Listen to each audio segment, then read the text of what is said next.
Hey, good morning, everybody. Welcome to Massive Iron Live. Welcome to May 10th, the 10th of May. It's Mother's Day weekend for those of you keeping score.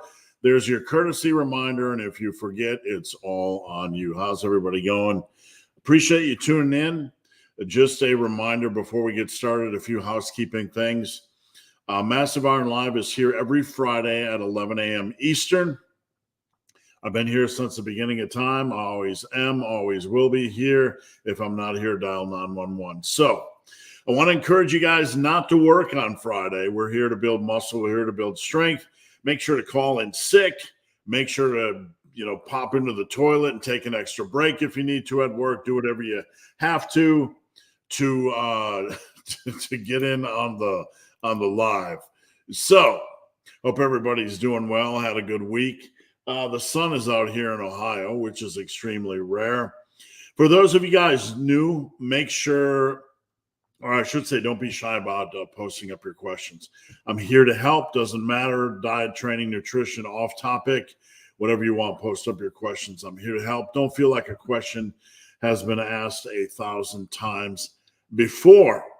Now, if your question doesn't appear, it is not me throttling you. It is not me censoring you. YouTube can be funny. So try shortening your question or using different words.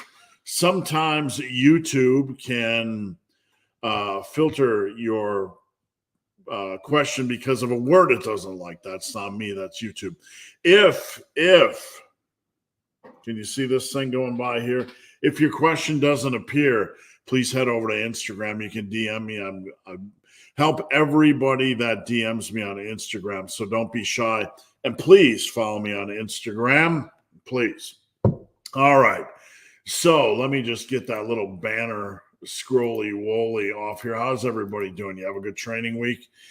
I need to train back. I fell a couple days behind this week just due to life stuff. It's always something, right? We had our garage door not go up this week. I'm like, come on, man. I mean, you try to get on track, and then last night I had to spend 2 hours trying to fix a garage door at like 9, 10 o'clock at night, and that took away from my back workout, unfortunately, so I'm going to try to get that in this weekend. And I got to take my wife out for Mother's Day. Now, before we dive into things, I am taking on a few new clients. So if you're interested in coaching, you can check out superlivingtoday.com. Check out the coaching tab. If you are frustrated with results, I coach differently. I'm with you every single day, 5 days a week. I am there checking your workouts, your questions, your weight, your exercise form. I'm there with you in the trenches. I'm one of the few coaches that actually does that style of coaching. I like to stay in tune with what you're doing. If that's something that is of interest to you, please check it out. After the first month, it's only $89.40 a month, so I keep it super reasonable. I'm able to do that because I coach for a living, and I give my people full attention. That's what I'm here for. So if you're tired of results, please check out the coaching tab. I would love to work with you. All right. So what do we got going on? Pretty good week here. We're cruising towards June, cruising towards summer. Let me know how your training week went, what program you're using. I'm always interested in what program you guys are running. My wife is gone, so if the dogs go crazy, barking upstairs, we're just going to have to deal with it. So I'm curious to see what we got for questions. I got my purple monsters back this week. I got one. I got a backup. I need it. My sinuses are killing me. I don't know what's going on in the world, but my sinuses are kind of in El Succo. So let's dive in. Paul from New Mexico was here first. Being first adds 10 pounds of muscle to 10 pounds of muscle to you instantly. Well, I hope so, my friend. Good morning, Team Massive. By the way, we have a wonderful community at teammassiveiron.com. If you have not joined, please join us. It is a community off of Facebook. It's like a Facebook community, but a little bit better organized. We got some free stuff over there, all my free PDFs. You can get form checks. You can do a lot of stuff like that. So there's a lot of reasons to join Team Massive. Come on over and check it out. Eric, the Beard of Redness, one of my clients from Team Massive. We're still here. Still here before Stein. Indeed, Stein isn't really first anymore, but you beat him. We'll put one on the scoreboard for you. Dumbbells and Donuts, client of mine. Happy Friday, Team Massive. Have an awesome weekend, and remember to main gain cocaine and plantain. Yep, make sure to. We always joke on Team Massive. Well, I joke because I have a bad sense of humor that I'm going to put out a pre-workout called cocaine. Not really. I've never tried cocaine. It's just a bad joke, but that's the joke. Paul is going to maintenance for a week. I read diet to diet. Is going to maintenance for a week, diet to diet fatigue a good idea? I gained 5 pounds instantly when going back to maintenance. Yeah, everybody's going to gain a little bit differently when they go back to maintenance. You just have to factor that in, in the process. Now, if you have diet fatigue, one of the best things you can do is go back to maintenance for a week. But Paul, I want you to understand this because this is important. When we look at the scale weight, we have to differentiate between scale weight and fat gain, right? That's not fat gain. We know it's not fat gain. That's just water retention. Some of that's good stuff, right? Extra water, extra glycogen in the muscles. That's the good stuff. You're going to perform better in the gym, and it's just going to provide benefits. So you're going to feel fuller. It's going to make muscle size look better. So, don't worry about the weight we gain when we go back to maintenance level, because you're probably going to feel fuller. You're probably going to, in the muscles, you're probably going to look a little bit better. You're probably going to perform a little bit better. And it's definitely not fat gain. So if you have diet fatigue, it's always a good idea to take a few days off. I would rather see somebody go to maintenance when experiencing diet fatigue than to go way out or have a blowout. You want to go to something a little bit more manageable. Something that will allow you to eat a little bit more without abusing or blowing the cutting diet. How lean can one actually get using if it fits your macros? Clean foods like 80% of the time. Well, in that sense, anybody, that's just called normal eating. And I'm not, I'm just saying that's pretty much normal eating. So if we're going to, label normal eating if it fits your macros, I understand what you're saying. If you're getting in your calories, hitting your macros, and you're having 20% bad food, how lean can you get? I don't recommend approaching a cutting diet like that, okay?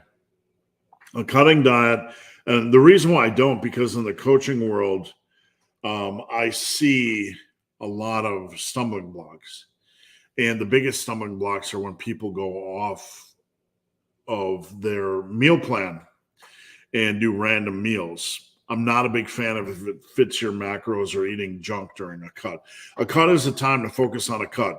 If you need Pop-Tarts or Chippies or beer or any of that kind of stuff, it's probably not a good idea to waste your calories on a cut. You can have a few calories like that,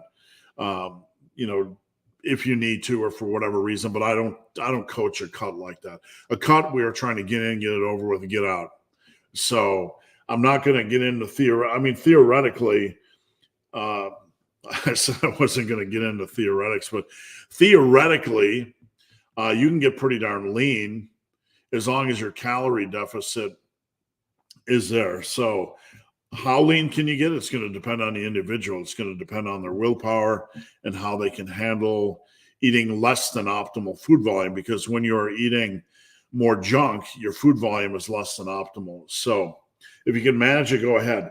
No one can tell you how lean you can get, on if it fits your macros, because everybody's going to be different. And what's the end goal? 5 or 6%. So, it's just kind of a question that is, Like, what's the goal with the question? You know, I mean, you have to answer that for yourself. If you are losing weight and you are at 14, 15, 16, 17% body fat and you're having 20% dirty foods and it's going okay for you, then keep it up. The key really in any cutting diet or weight loss diet is in the adjustments. If things start to get difficult, you're going to have to move to more lean proteins. You're going to have to move your carb source or your fat, down to about 20%. And that's going to take away from the IIFYM, structure. It's going to take, you won't be able to eat junk, right? There are benefits to bringing your protein up to a minimum of 35% of your daily intake and dropping your fats to about 20% on a cut. That provides more food volume. I will say this, and I don't know Rockpool, and I'm not saying Rockpool is saying this, but if you feel like you desperately need beer and macaroni and cheese and junk food during your cut, you probably have to sort some of your business out, right? That's something you need to deal with. Big Joe B, good morning, Joe. Glad you tuned in. Deadlifts really messed up my back to the point I dreaded it, but gave Jefferson deadlifts a try, and I'm back at 4 or 5 pain-free and enjoying pulls again. I would say if deadlifts are bothering your back, I'm not encouraging you to go back to them, but if you need a form check, just let me know. I'd be happy to help. And I'm glad you're enjoying it. Do you think there's value experimenting with more unconventional? Not for hypertrophy. No, I don't. I really don't. I'm not saying never do Jeffersons and never do Zerchers, but from a hypertrophy standpoint, no, I don't. I don't think they have a lot of benefit. Have I messed around with this stuff over the years? Yeah, I've been lifting for 38 years. I've messed around with pretty much everything. Do I feel they have value when it comes to hypertrophy? No. That doesn't mean they're a bad exercise. That doesn't mean you couldn't somehow structure them into a hypertrophy program. But we only have so many hours in the week to train. Do I recommend somebody try to squeeze in Zerchers? No, there's much better hypertrophy lifts on the scale, on the food chain above them. Do I feel the Jefferson deadlift is a great hypertrophy lift? No, I really don't. I feel there's better ways to spend your time. Just being honest, you want to mess around with, you have extra time, extra energy, you just want to have enjoyment during your week. I'm all for that. Look, one of the things I trumpet, one of the things I encourage is to have some fun lifts on a weekly basis. So I'm not telling you guys to do it, not to do it, right? By all means, if you enjoy it, go ahead and do it. I mean, lifting is just lifting. It's not life or death. It's a long process. If you want to build maximal muscle, it's going to take you a long time. That's just the name of the game. And if you want to have fun during it, go right ahead. I don't care. I really don't. But, I want to make it clear that I don't feel they're the best hypertrophy lifts, and there's a lot on the food chain that are above it as far as choice quality. Am away on vacation, but in a really good groove with training right now. Would you recommend getting in some body weight or band weight? You can. I mean, there's no downside. I don't want you to get obsessive about it, meaning, a little bit, 10, 15 minutes to start your day, just to feel good and to move. You're probably going to move more on vacation than you normally would anyway. That's how the average person does it. You might be different, but, there's no downside to it. But vacation is vacation, right? Vacation is a time to relax. So I want you to prioritize relaxation. In this life, we have less time to do what we want, in general. So when you get that time to relax, I just want you to put that as a main focus. Update on the Massive app. The Massive app's going well. I've been tracking my workouts with it for 3 weeks now. Now, I can't show you. It's top secret. But we are doing good. It's called Mass Forge for anybody listening. It's a workout tracker, but it's not just a workout tracker. It's a workout tracker for folks that are obsessed with building muscle and strength. It's for the serious individual. It's not, it's not just another workout tracker. We put in a lot of time and energy into this. It's looking good. I'm using it to work out the basic bugs, and I really haven't run into a bug in like 3 or 4 times using it. So, that's before we hit alpha. So it's going well. Stein, how's it going, Stein? Thanks for tuning in. Yvonne from Team Massive, how's it going? Good morning. What are some good options for strengthening the spinal erectors besides deadlifts? We have to be really, really careful about overworking the spinae erectors, the lower back, because we have a tendency to overwork the posterior chain as it is. And when I say posterior chain, I mean we have a tendency to overwork the lower back as it is, with good mornings, with RDLs, with deadlifts, with RDLs, with squats. Those place a lot of stress on the lower back as we are trying to build. So we want to make sure we balance things. One of the best things you can do is give them some room to breathe a little bit. Your deadlifts are going to strengthen them. Your squats are going to strengthen them to a degree. Your RDLs are going to strengthen them to a degree. We don't really want to add in a lot of extra work because those are pretty good. If anything, that area is overworked a little bit. So if you want to do anything, you could do a glute ham raise on a back extension. That'll involve the lower back a little bit, not specifically the spinal erectors, spinae erectors. You could do some, old school bodybuilding good mornings. But if it's a weak point, we really have to assess, are we overworking the deadlift, right? Is our deadlift form good? Is our squat form good? Is the lower back an issue, or are the spinal erectors an issue, right? So my erectors look like snakes. They legitimately do. And I don't know that I have a picture available of them, but I can tell you, let me just search erectors on Facebook to see if I have a picture. Let's see if I can anger Facebook by posting erectors, because that might scare the old Facebook. No, I can't find anything specifically, but deadlifts have really brought mine up. And I don't really think you need more than deadlifts, to be honest. Good evening. First time viewer here in South Asia. Glad to have you on the live. Weight is stuck at 135. If I try to eat more, I feel miserable. I'm going to tell you something. I don't care. Okay. And I'm telling you this because I want to see you get results. I don't care how you feel, right? There is a process, and you have to, if you want to build muscle, you have to do things that you have to follow the process. How to start your first bulk. First thing, I'm going to be honest with you, because I want to see you succeed. You have to go in the mirror and you say, I don't care how I feel, right? I legitimately, there's 2 things going on here. You want to build muscle and gain weight, but you feel miserable, okay?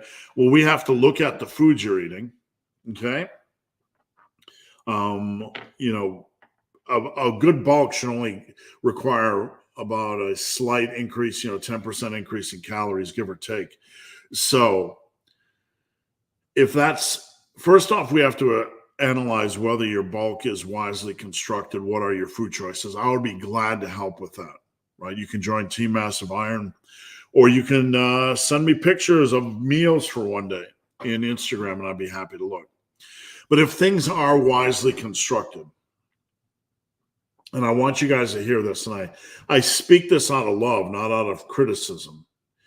It's not angry guy yells at cloud, right? Or at sky, or whatever the heck it is.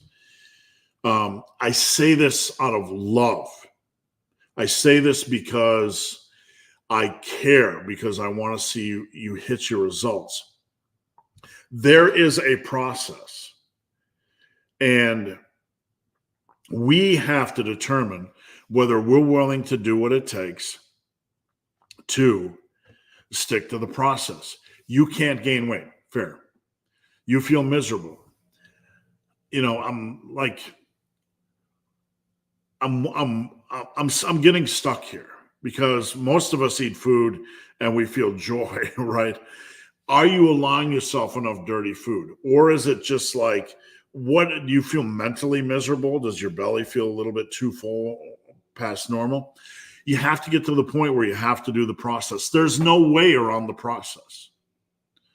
You don't have to overeat. You don't have to stuff yourself. But you have to devise a plan that allows you to gain weight. There's no other way. It's either that or you're going to remain, at your weight and you're not going to build much muscle at all. So I would love to help. I need to know more information. I don't like to generalize.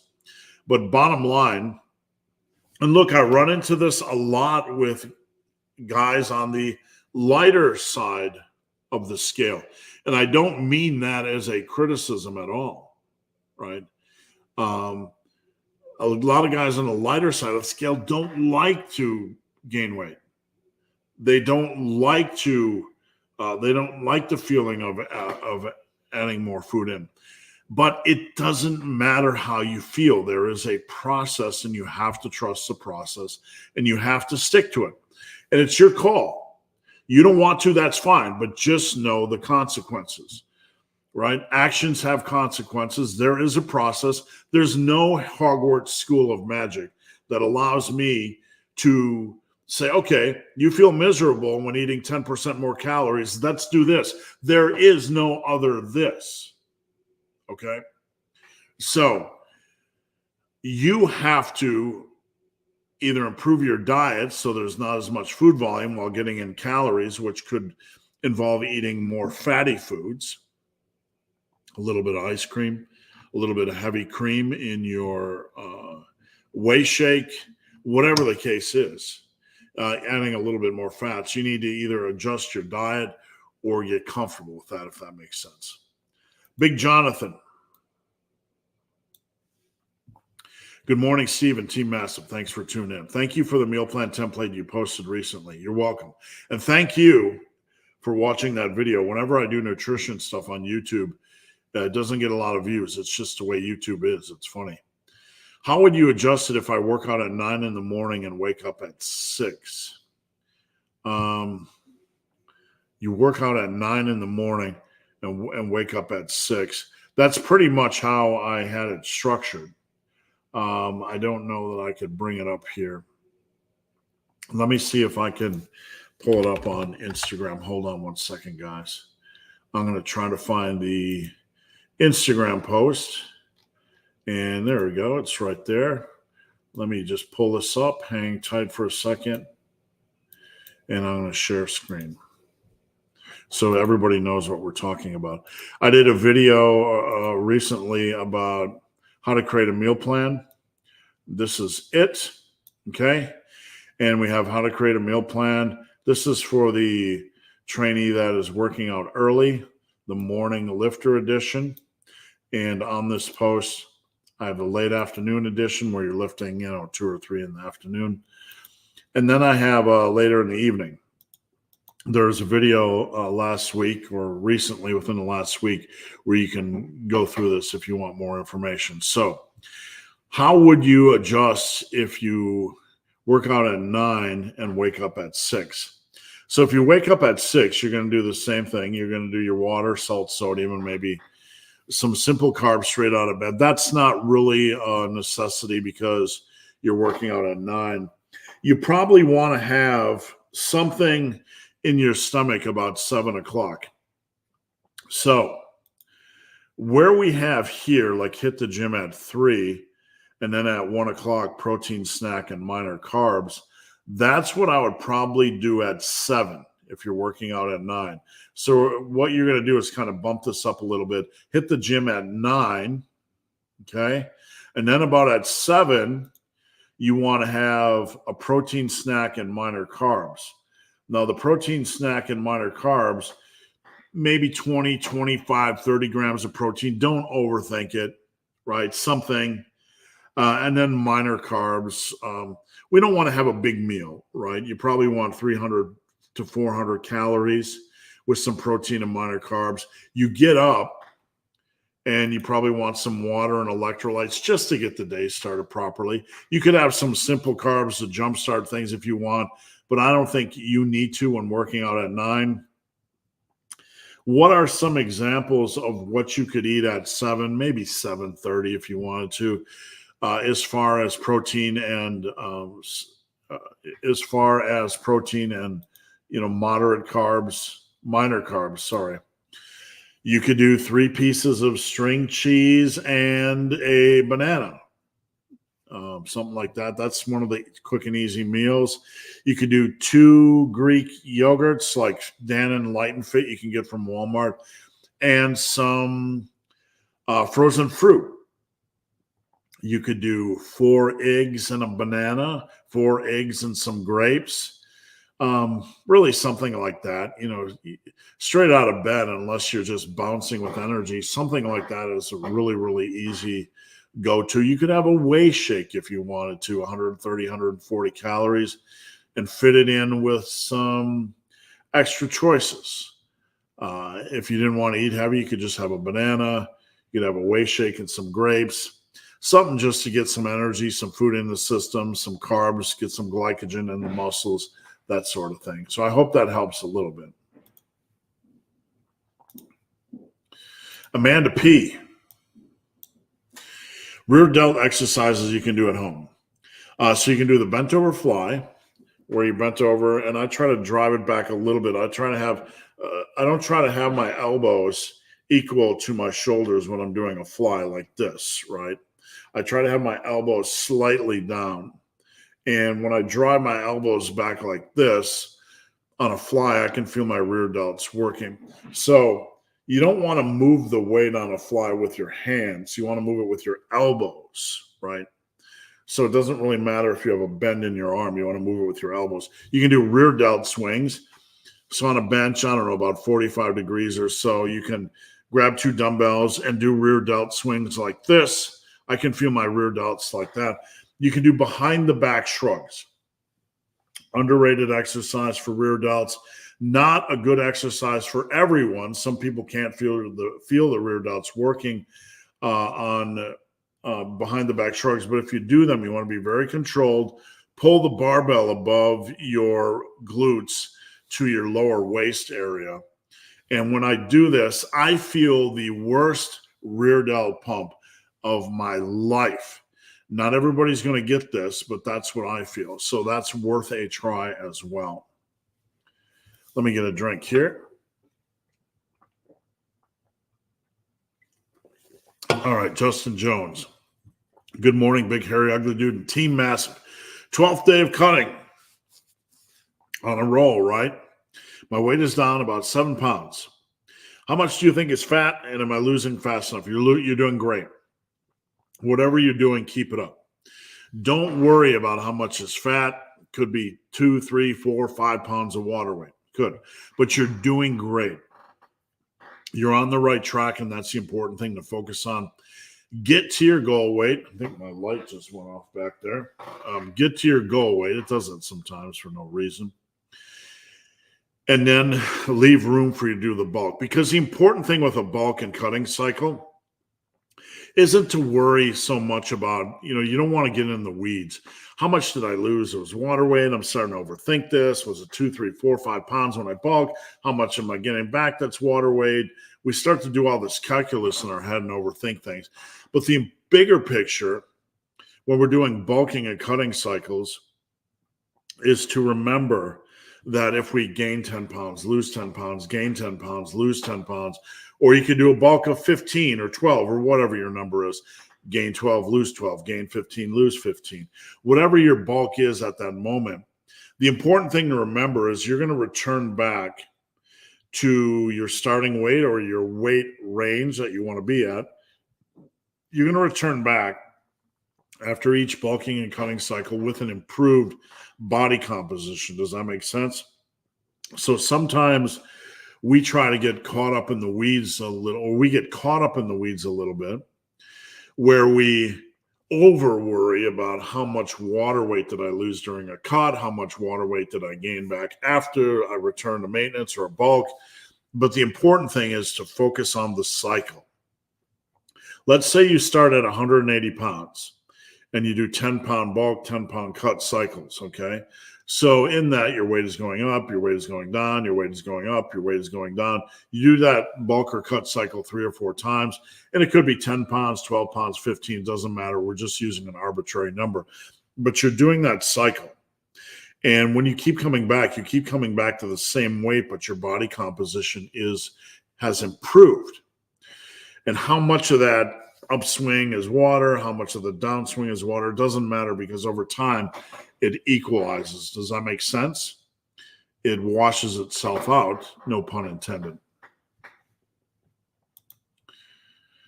Happy Friday. Thanks for tuning in. If I lose a rep on my top set, but gain a rep on my back off, yeah, progress is progress. One thing you guys always need to understand is the body is it doesn't always make sense. And I see this day in and day out with my clients. Someone will go in and lose a rep on their top set, and then their central nervous system might just kick into hyperdrive, and they'll gain reps on the 2 back down sets. Why? Who knows? It happens, though. That's all part of training. The body is so complex.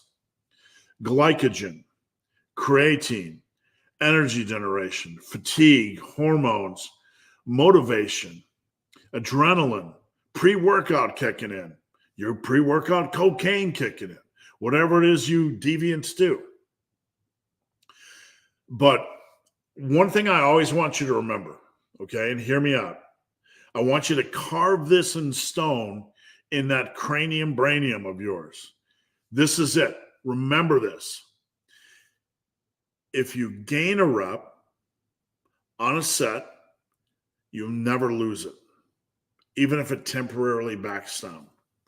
If you gain a rep on a set, you'll never lose it, but you might temporarily lose it on a set. What do I mean? Your bench is 185 by 5. You gain a rep and get up to 185 by 6. Woohoo, right? Celebrate. 2 weeks later, you lose the rep. No, it's there. It'll come back. That loss, those losses are temporary, and they'll always come back as long as you're doing the right thing, as long as you're not inconsistent with nutrition or being super inefficient with nutrition or sleep. But once you gain a rep, it is always yours in hand. Does that make sense? Even if you temporarily lose it, it'll come back. It always comes back. If you gain reps on the back offsets, that is an indication of strength increase. Strength increase is always progress. It doesn't matter if our top set holds steady or drops a little bit temporarily. Maybe our central nervous system kicks in. Maybe our glycogen, or maybe our energy levels are just firing. Central nervous system kicks in, whatever, and we improve on the next 2 sets. You're not gonna lose that. That's progress. Progress on the back off sets will always foreshadow progress on the top set. Why? How do I know this? You are getting stronger. Strength builds strength, right? If you did bench press and you hadn't added a rep to the top set in 4 weeks, but your back off sets continued to add reps, I know your top set is going to add a rep, because strength foreshadows strength. Strength on an increase on one exercise, on one set, is always going to lead to a strength increase on another. Does that make sense? Because that's the way it works. Barbell Beauty. Happy Friday, Team Massive. The haters are always going to make me work harder, indeed. Barbell Beauty is on Team Massive, and she's been improving her lifts quite noticeably. And she decided to wear a slingshot bench press device because she's been having some minor shoulder issues. So she got some hate that I think somebody was telling her she was ego lifting because she used a bench press slingshot device. And, it's just The wheels on the bus go round and round, right? You can't win. You're trying to better yourself, trying to get stronger. You're trying to save your shoulders. And somebody always has criticism for you, but just use that as energy to focus you forward. Would someone gain as much muscle gaining 1 pound a month compared? No. No, I mean, you're trying to walk the line. You're trying to walk the tightrope. And what's the point? You're not going to get fat on a 2 to 2.5 pound gain a month. That's a lean bulk to begin with, right? Why are we going to try to tighten that to the point where the weight gain becomes so negligible and minute that we are barely gaining anything, right? I would not run that fine of a line. I don't think that has benefit at all. This week I took out 1 to 2 rear delt exercises from my program and added a T-bar row. Should I have waited until after the cut? You can tinker around on a cut, just don't expect gains, from amazing amounts of progress. You can tinker around, but just don't over push on a cut. You can go in and work hard, right? You can try to maintain your strength, but save the big push for when you get into a bulk. Big JP, John Paul, does having a strong back mean having a strong grip? Scientifically, there was some indication, and we have to use common sense here, that when you have a strong back, it signals via the central nervous system to grip harder, longer, stronger. There is some indication that a strong back improves your grip. Okay? A tie-in between that old central nervous system. If you have a weak back, it's going to have a tendency for you to signal, for your body to signal to let that weight go. So there is some indication. Is it pure grip strength, or is having a weak back the body signaling, through the central nervous system to release the weight because we're at danger here, and we don't want you holding that weight anymore because we have to protect the back. So obviously, from a common sense standpoint, there's a central nervous system tie-in here. The body doesn't want you doing anything that's going to get it hurt. That's why the body passes out if you drink too much. It's trying to shut you down so you stop doing stupid stuff, right? That's the way it works. And it's kind of the same with grip. If your back is weak and you start to put your back in danger, your body's going to want you to release the weight. Andreas, it's often talked about volume in terms of sets, but I'm curious about volume and tonnage. You can measure volume and tonnage. Volume, okay. For those of you guys that want to get in the weeds a little bit, you do have set volume, right? When we talk in a general sense, about increasing volume, we talk about increasing sets. Increasing sets is going to increase tonnage. Tonnage is reps times weight, and it's not tied to sets, but when you do more sets, you're going to get more reps. So it's going to be reps times weight, right? So it's inherent in adding more sets that you're going to add in, more tonnage and volume. Does that make sense? So that's why we don't get redundant. We don't need to say I'm adding more sets, but I'm also adding more tonnage. It's inherent in the process. You're adding more sets, you're going to add more reps, and that's going to add more tonnage. So Andreas said, no idea how my general volume stands. One of the things our new app is going to do, my new app, MassForge, is it's going to allow you to monitor tonnage. Tonnage is important, but it happens naturally over time. Let me explain. Think of the weight you are using as pressure, downward pressure on the body.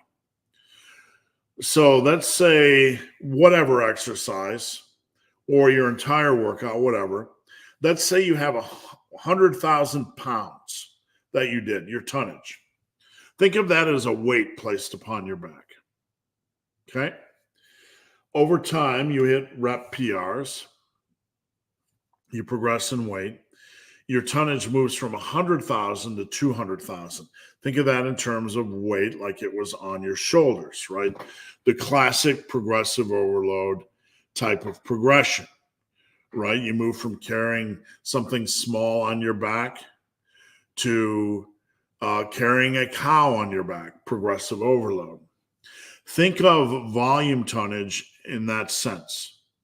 You might start at 100,000 pounds during a workout and move to 200,000 pounds.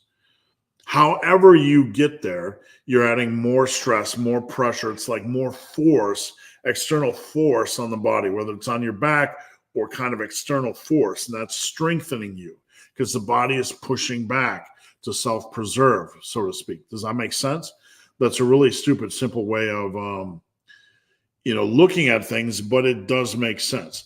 Think of all the weight that you use during a workout as force pushing in from all different angles, trying to crush the body. Because it legitimately would. If you put 2,000 pounds on a squat bar and put it on your back, it would legitimately crush your body. The weight we are using is trying to crush the body, twist the body, contort the body, stress the body in a myriad of ways, depending on the exercises we use. Does that make sense? Are you guys hearing me? So the weight on a curl is trying to push against the body one way, and we're trying to push back. The weight from a stress is pushing down on the body.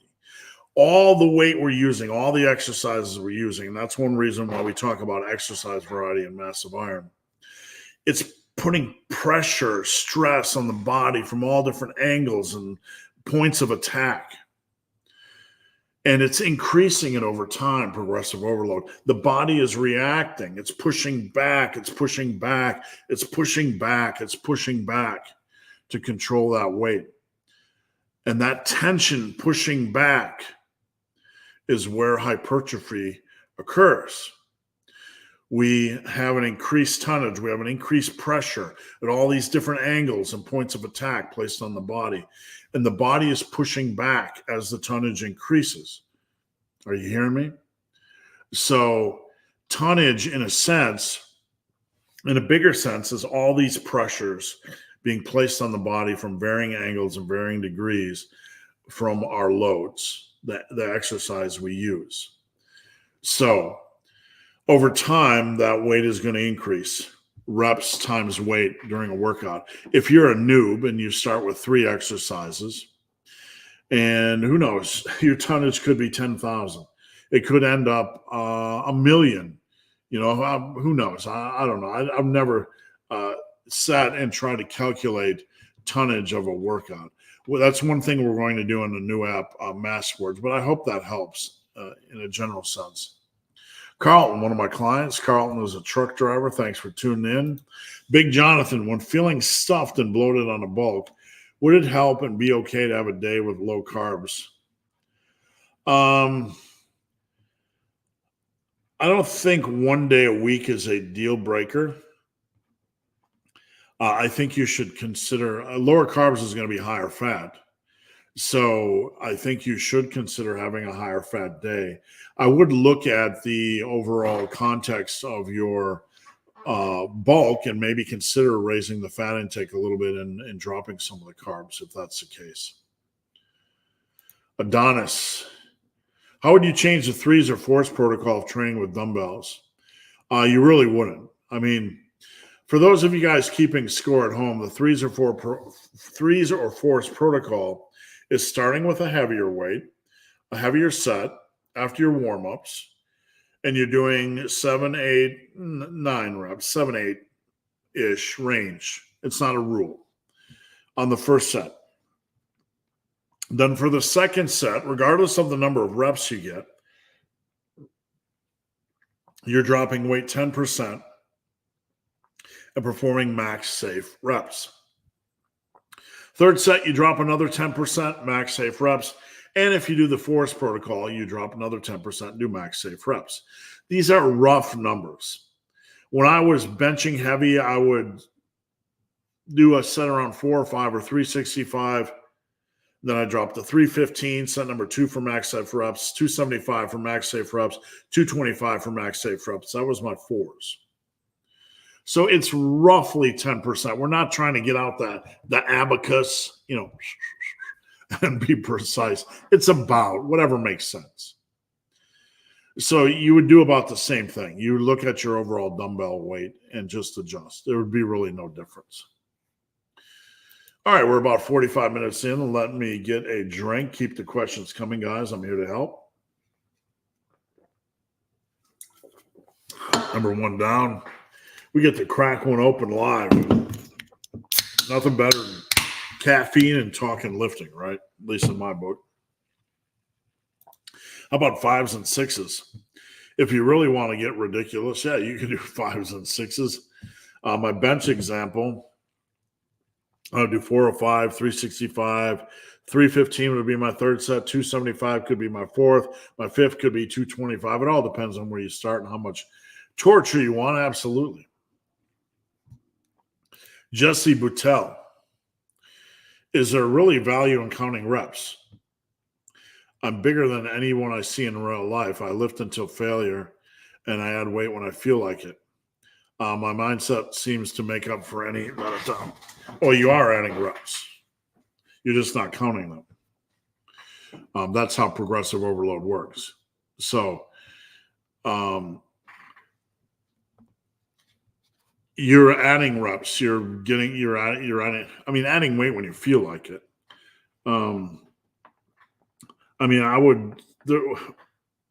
Your system really is just trying to work against you.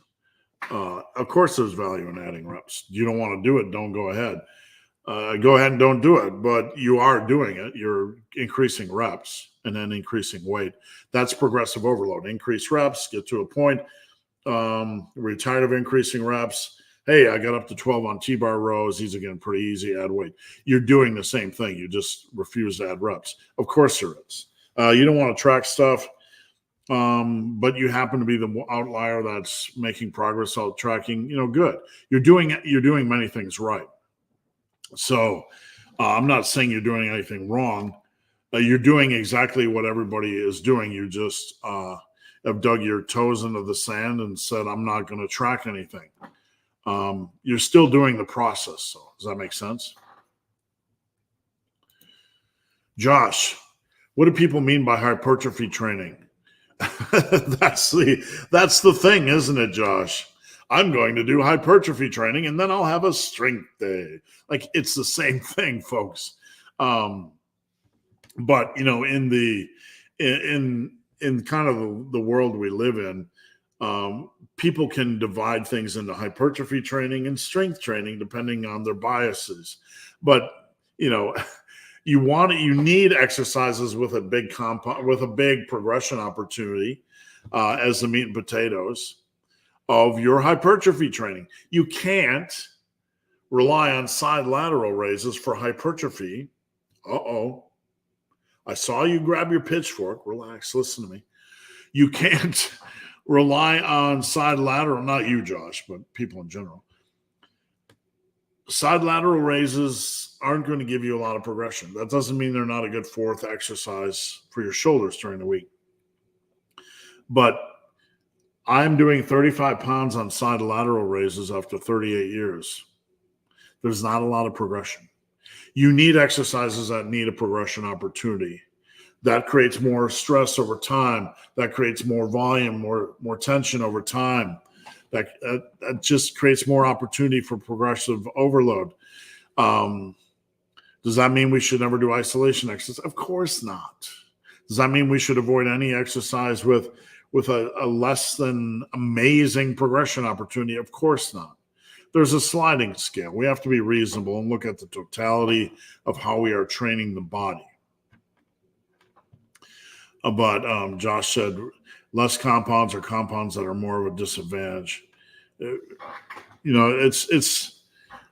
It's really all hypertrophy training is really all about controlling the weight to a reasonable degree.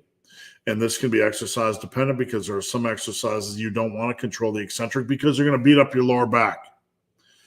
Don't tell that to certain coaches because they want to make a black and white rule on every exercise.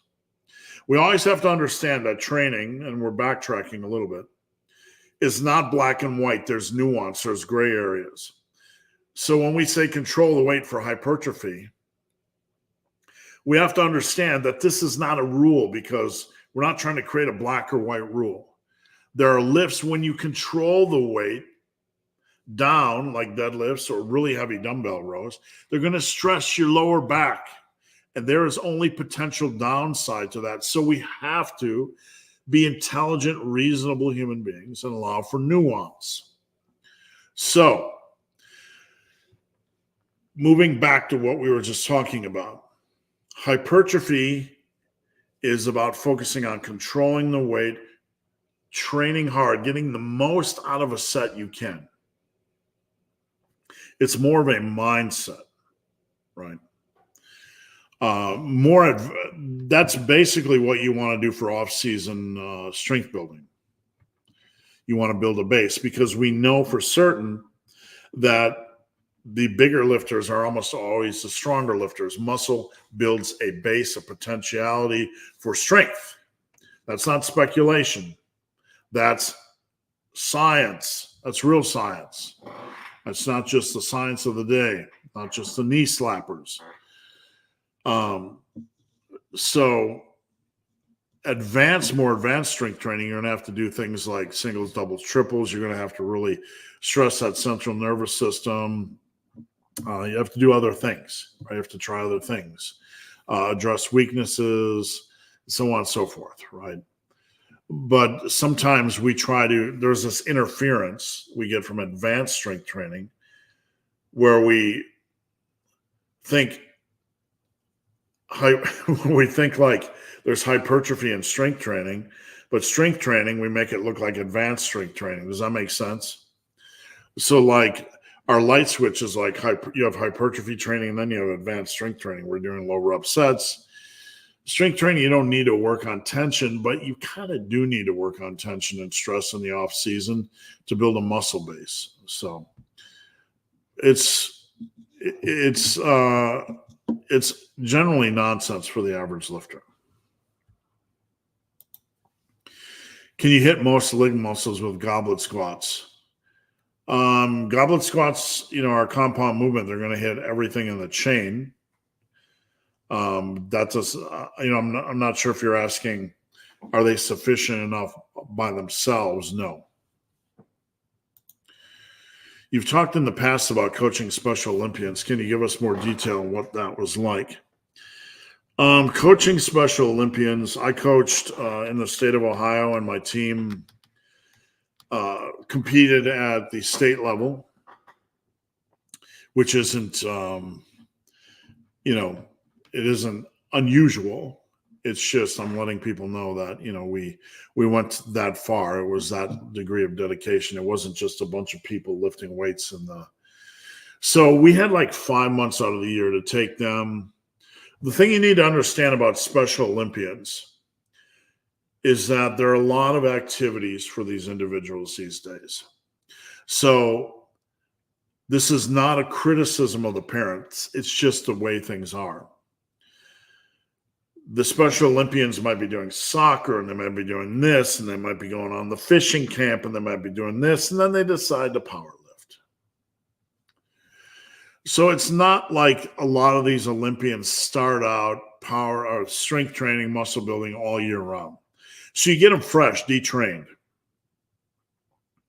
Some of them train year round. I had a couple of them that train year round because they really like lifting. Some of it do it. Some of them like lifting, but they like other things, so they just lift in lifting season. So we would take them fresh, and slow, and we'd have to progress, ramp up over the course of 5 months. It was like one big 5 month peak. You have to start out slow, put a lightweight on the bench, break them in, slowly break them in the first month. And then after the first month, we could start to really progress. And we would do waves. You might do more rep work one week and then lower rep work the next. And then you had limited time with these guys. So you had to go in. Back then, we weren't doing squats. Squats were introduced the year after I stopped coaching. So we would do deadlifts first and then bench. And then we had probably 30 minutes to do like 3 or 4 other exercises. So we would move. We would do a leg exercise, generally leg press. We would do a back exercise, generally a machine row, just because it was easier. And we would do a core exercise. I would have my guys do planks because they were fun and they would challenge me. We'd all get on the ground and they try to bust my balls and try to beat me, or somebody try to kick me or whatever. It was just a lot of fun, right? It was a competition. Got to beat the coach in the planks. So we had a lot of fun with that. But we do like 4 exercises after squats and deads. And these guys, after 5 months, were freaking strong, right? They didn't know limitations. We had a wide variety of lifters. Some lifters that have had really bad, they were born really bad off, really bad joints, really bad hips, and had multiple. One of them, Nick, just had multiple surgeries on his hips and knees. But man, he loved the deadlift. We got him up to 300. We had one of our smaller guys with Down syndrome. He weighed like $128. He was benching 200. We had one of our bigger guys with Down syndrome pulling 500. But these guys didn't know limitations. They didn't know limitations. And that was the beautiful thing. We went in as a team, and they would walk in, and we'd just have them do laps walking around the gym for like 3-4 minutes just to bring their body temperature up. And we give each other crap, like just, hey, slow boat, just giving each other crap. They'd give crap. They'd give crap like champions. It was a lot of fun. And, but they were invested. They loved the process. They loved people that believed in them, and I believed in them. And they excelled. And it's amazing to me because we had one guy, John, who barely had any cognitive function, but he loved the power of picking a weight off the ground. Sometimes he'd be halfway up in the weight off the ground and he'd see something out of the corner of his eye and get distracted, right? But John just loved lifting weight off the ground. But I treated those guys like I was stand up, do this. I didn't have to baby them, right? We did things right. But they respected that I treated it seriously because they treated it seriously. They wanted to be the best they could be. And when I held them to standards, do this, stop doing this, stand up. You can do this. Stop quitting. Right? They respected me. I respected them. And we had a lot of love and respect. It was a team. And I think coaching is very, very nuanced like that. There's a balance between pushing your guys and them knowing why you are pushing them. Right? And them respecting why you are pushing them because they see the outcome. And I want to show you one picture. I just want to show you one picture because I'm going to get back to doing coaching Special Olympics here in Clinton County because there's nothing else like it. But this is, I'm going to remove the thing here just a minute. That's me and Nick at the top. This was April 6, 2019. Nick had all kinds of surgeries. and he loved lifting. Nick goes to the gym every day. He meal preps. Everybody should be like Nick. And that's my team. These are Hamilton County, Ohio. Not all these were my team at the bottom, but a lot of them were my team. Nick's over here. I don't know if you can see the cursor. And where's Mike? There's Mikey back in the beard. He was one of my guys. There's John right here. John had very limited cognitive function. And this guy back here, he could deadlift like 500 pounds. Some of them were blind. Some of them had Down syndrome. Some of them just had varying degrees of disabilities. But there was nothing but love and respect and effort. All right, where are we at? I really like push-pull, arms, legs, big bench program. So far, good. Having a dedicated arms day is something I've never done. It's awesome. I like having kind of that junk day or arms day. The junk day or arms day, it feels almost like a deload. Like you can go in there and do a little bit of this, a little bit of that. And I enjoy it a lot. I really do. Plus, sometimes our programs can get so bloated trying to fill in the gaps with all this extra stuff that just having a day that's more of a play day, junk day, arms day relieves some of the pressure on those busy days. Is it okay to do body? Yeah, you can do body weight exercises a day after lifting. The only thing you want to watch for is interference. What do I mean by interference? You don't want to do triceps body weight the day before pressing, overhead pressing or bench pressing. You want to have a day of rest. You don't want to do pull-ups or back stuff and have lat fatigue going into back day. So you need a day of rest. Does that make sense? You don't want to do a lot of body weight lunges or Bulgarian split squats the day before leg day. You want to have a day of rest. If you go into your back day or your deadlift day with lat fatigue, your central nervous system is basically going to want you to turn off the gas. Fat Chicken and Barn, how's it going? Thanks for tuning in. Client of mine, Troy, a client of mine. Troy, I just featured on Instagram. Troy, you had a TRT comment on, I posted you on YouTube. Whenever you post a 50-year-old lifter that makes good results, you get TRT. Like Troy is not TRT, you knuckleheads. When I did DDP sets on hacks, dynamic double progression is basically every set has its own progression indicator. When you move up to X amount of reps on that set, then you move that set only up in weight. To get to rep goals, I sometimes have to take, that's fine, man. If you need to take 2, 3, 4 seconds to catch your breath, to calm yourself, to focus, that's okay. This is all about hard training. As long as that effort is consistent every workout. Does that make sense? Some people are like, you are cheating if you take 2, 3, 4 seconds of rest in between reps of squats or hacks. No, you're not. This is about hard training.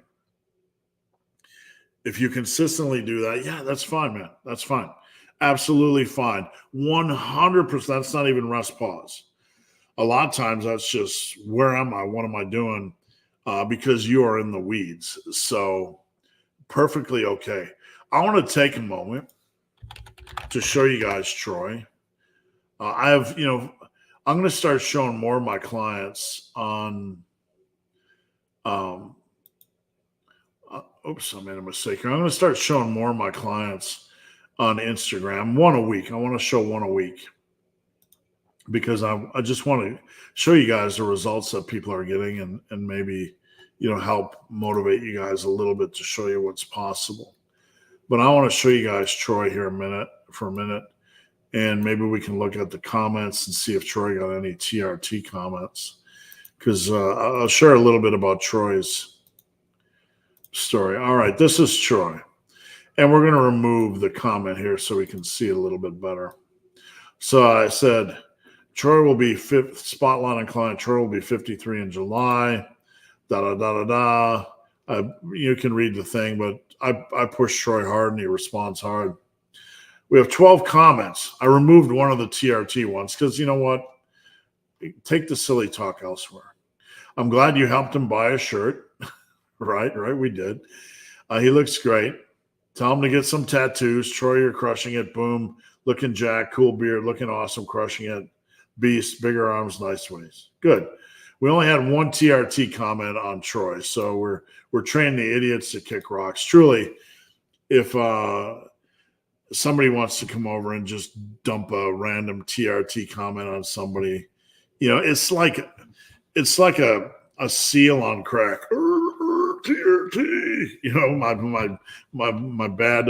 my bad impression, but you know, it's like you know, TRT. Okay, thank you. Go take your medication and go fuck off. Would you please go play with the kids in the kiddie pool? The adults are going to be over here lifting. Every time you see, you know what, when you see results on social media and you just go TRT, like shut the fuck up. Really, I mean, is that the best you got? Seriously. KV 1991. I hope all is well. Lately, on the past 2 squat sessions, I've felt a slight pain in my left knee. First thing I would do is deload the next week because we don't want pain. After that, you need to let me look at your squat. Seriously. Let me look at your squat. Film it from behind and allow me to, with a lighter weight, so I can see if something is going on. But the pain is one issue and the form is another. Is it form driven? It's likely form is contributing to it, but we need to give it space to recover, right? Drew said, somebody make a GIF of Steve the Seal, please. Somebody will. But we need to look at form, and we also need to relax the training weight until it recovers, improves. Daniel White Jr., what sodium options should I take along with water? You can just have table salt on something. You know, you can put a little bit of shake or two of table salt in your water if you can tolerate it. There are, if you want to get expensive, you can get electrolyte tablets. You can get powders that you can put in your electrolytes like LMNT. There are electrolyte powders with flavors that cost about $1 a day, I think. But, you know, adding something with sodium is the easiest way. One thing we would do when we were young, and this might sound gross to some of you, but we would cut apple slices and salt them. I liked apples that were salted. This is a simple way to get in some sodium. And an apple, you can take an apple and salt the apple and eat the apple. Big Cosmic Bear. Any benefit to attempting push press and military press? Is push press a good option for hypertrophy? It can be. I mean, you're pushing heavy weight and your side delts and front delts are engaged. I want to give you something that I created that I hadn't rolled out yet. Okay, when I say created, that's something that festered in my head. We have a shrug variation where you do mind muscle shrugs like this, okay? And then after you do 8-10, then you do power shrugs. So we're doing a progression. We're going from strict shrugs, once you're fatigued, to power shrugs, and then you could do the icing on the cake at the end if you want into a static hold. I was asking myself, and we have a curl variation like this too, where we're doing progressions, where we do strict curls, and then we do Englishy curls, and then we do drag curls. So I asked myself, what can we do like this for other body parts? And when it came to the standing press, I said, okay, we're going to call this the bulldozer military press. Bulldozer is just the massive iron word that we use, okay, or the massive military press, whatever you want to call it. Strict 8 to 10 reps. When you can't do it anymore, then we're going to do some push press. It can get progressively more difficult or progressively more cheaty to get the weight up for about 4 more reps. So you're going to do strict, at least 8 strict military press reps. Then once you hit fatigue, you're going to do push press with varying degrees of English, or maybe escalating degrees of English, depending on how fatigued you feel. And then if you want to just do a few halfsies at the end, you could. But that would be great for hypertrophy. So give that a try. Levinwood, hey, coach, I'm coming back after a long layoff, 2 years, and need a basic program to get back into. I have a video, and let me just pull it up for you, okay? Bear with me here, guys. YouTube, and we're going to go to view your channel, okay? Whoops. I lost the thing. I found the thing. All right, where's the search button? So let me just share screen. Okay, so on the search button, let's just search time away. Time of retention, how to train you up to time. Let's search layoff. Oops, LAYOFF. Training after an extended layoff. I did that 6 years ago. How to work off after a layoff. I had a video that I did, I think, a year or 2 years ago where how to train when you return to the gym. It might be this one, how to train when you return to the gym. I have like 3 or 4 videos. Basically, I would check out my book, Massive Iron. There's a lot of programs that you could use. You could also do like an upper posterior or torso limbs. You can find them free here on my channel. But I would do one of those in the first 2 weeks. I would only do 2 sets per exercise with a very, very moderate weight. We don't want to get you hurt. We don't want to get you sick. We don't want to beat down your immune system. We don't want to be so sore that we dread existence. Then maybe week 3 or 4, we could add in a 3rd set. And we're not pushing for weight again. Right at this point, we're just trying to be sane. And then from there, you can slowly build back up. What I do after a long layoff, I took a layoff when I was moving my gym in here when I moved house, and I was off for like 4 or 5 months. I started with 135 on bench and squats, and then I slowly moved up from there. So the first 2-3 weeks, 2 sets per exercise to mitigate soreness. After that, move to 3, and then slowly start to progress again. If you need some advice on programs, you can DM me on Instagram. I've been the barman. Look, anytime, guys, I tell you, you can find something for free here on this channel and you can't find it, or you want to know what specific video I'm talking about, please don't hesitate to DM me. I'll find the video for you. I don't mind. I'm here to help 100%. And if you want to explore, if any of you ever want to explore any more of these questions, then I can, with a greater degree of attention than I can give in a video like this, just DM me on Instagram. I'm here to help. Hello. Should I pause on my reps? No, you don't need to do that. It's the belief is if I pause on my reps, I get stronger. No. That's an optional tool. Nearly every bencher that's big and strong didn't pause their reps. Pause teaches control. That's the main benefit. You can't bounce the reps off your chest if you're pausing them.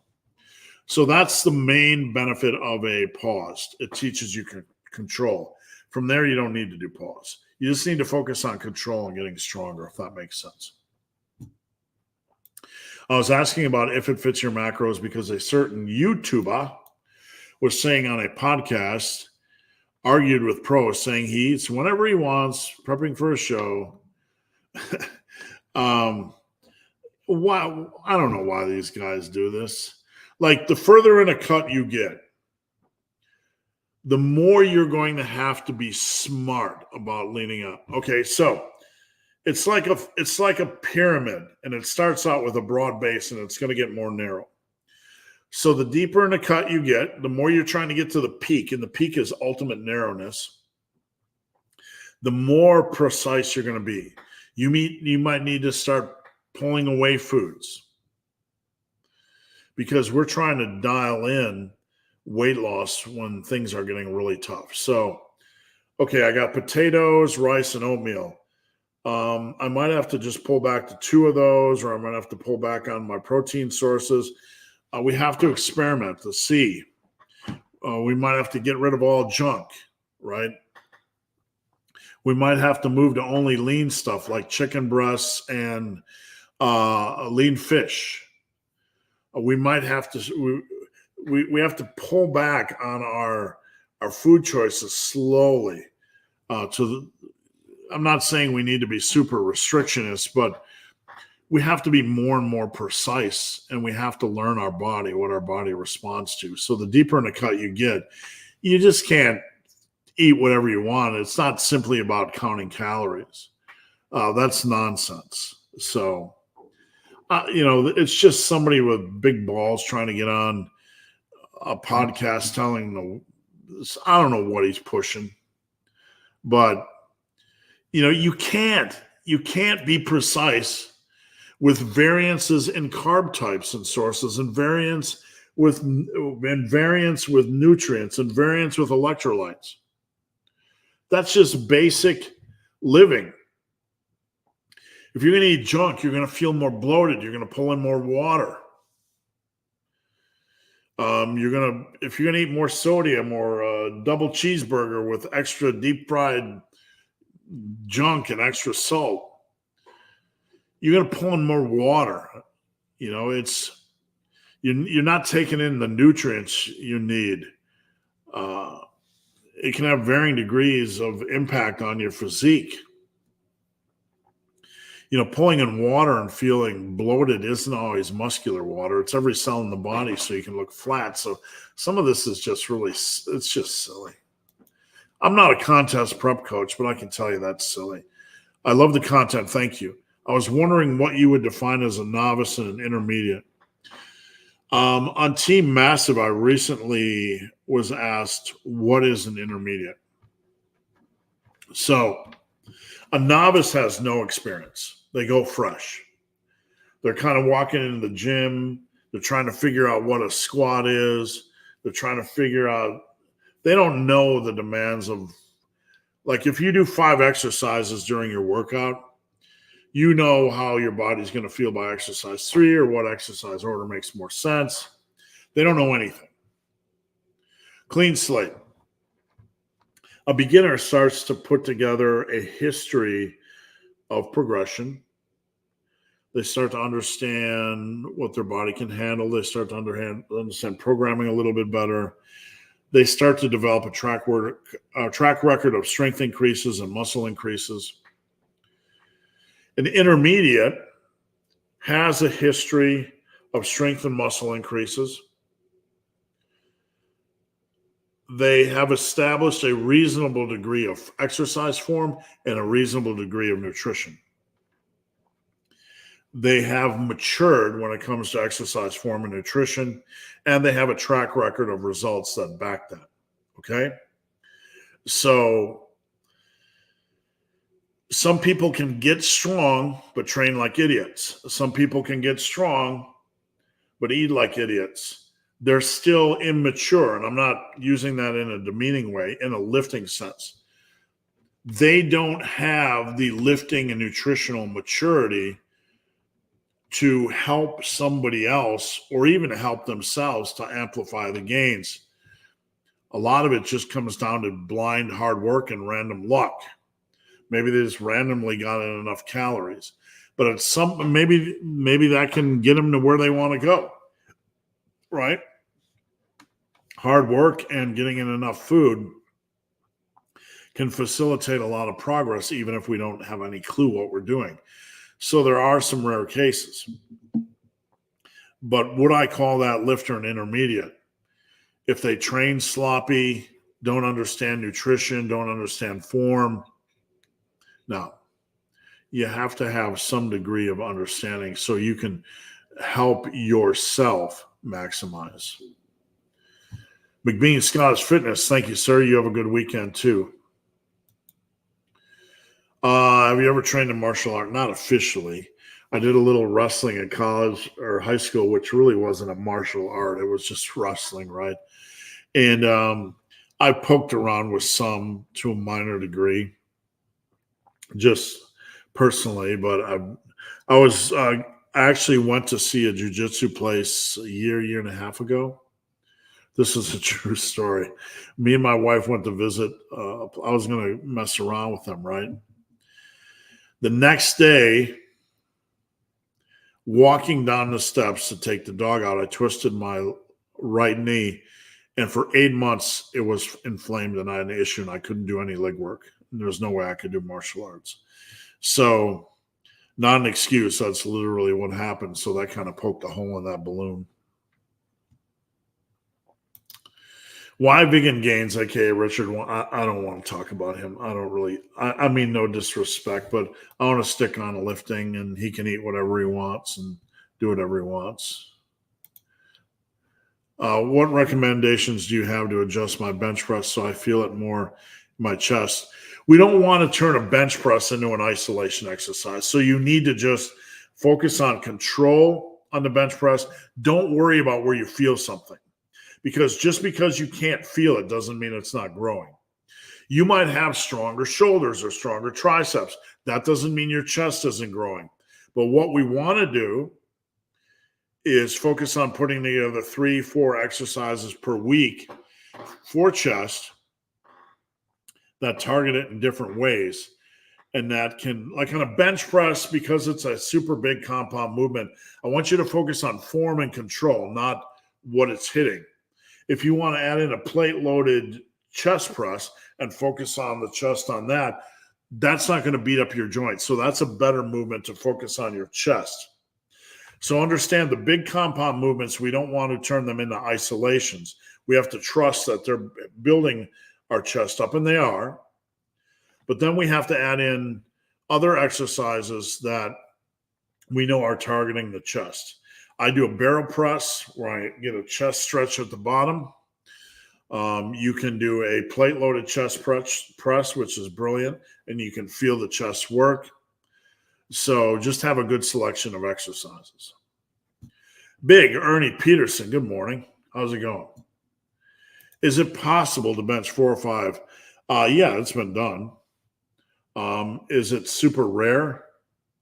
Yeah, it's extremely rare. You pretty much have to be a freak and very lucky. Anybody that's going to be at the top 1% of a sport, I mean top 1% of competitors, not recreational people that practice the sport, need a great combination of natural genetics, hard training, and luck. Is it okay to use a little English in the lateral raise? Send me a form video. We want to brace before we drive up and then drive our elbows up. There's going to be a little bit of movement like this, right? But that isn't inherently English. If we lead with the elbows and the torso moves a little bit, but we're facilitating a good side delt feel, that's not English. If you jerk and then the elbows come up, right? If your torso sways and then your elbows move, that's bad English. Like on a lat pull down, if you're jerking your torso back and then moving your elbows, that's bad English. We have to understand physics and the nature of an exercise. If you're driving the elbows up, your torso might move as a reaction to that to facilitate a better feel, a better groove. So that's okay. But send me a video of your laterals. I'll be glad to take a look.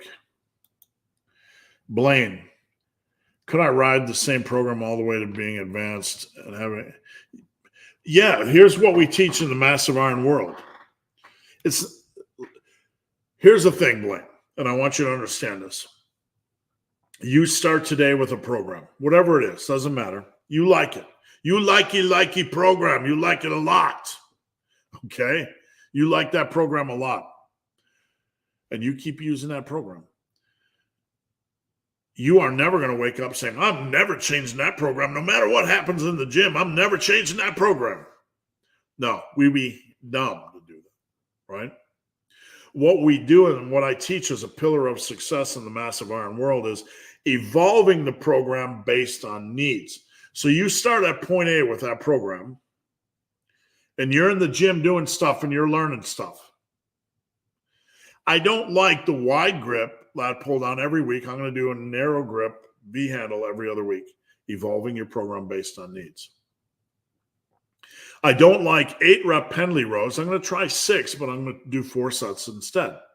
Evolving your program based on needs and personal preferences, as long as they're reasonable.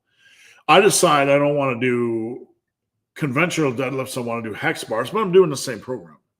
This is where we have to have a shift, okay? Programs don't matter. What matters over the long run is evolving our training based on needs. Programs are going to contain the same pieces and parts. You may have decided you want to do hex bar deadlifts. That's going to be a component of any program you use. You decide you want to do a V-bar handle cable row. That's going to be a component of any program you use. Programs don't matter. What matters is the evolution we make based on personal preferences, evolving your programming based on needs. That's what I teach as a pillar of success in the massive iron world. Does that make sense? Are you guys hearing me? So it's not like you are going to wake up, Blaine, one day, beginning, rank, fresh, new, like a fresh little flower, and 5 years later, you're going to do the exact same program, never having tweaked anything. No, because if you did that, you would be stupid. You would be stupid. All right? Sorry for my bad impression.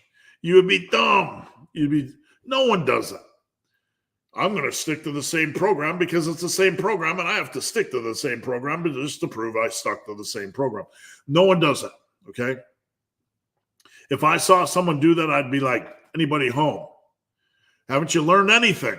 Because we're in the gym, we're learning stuff, right? You guys hear me? You're starting at point A, day one.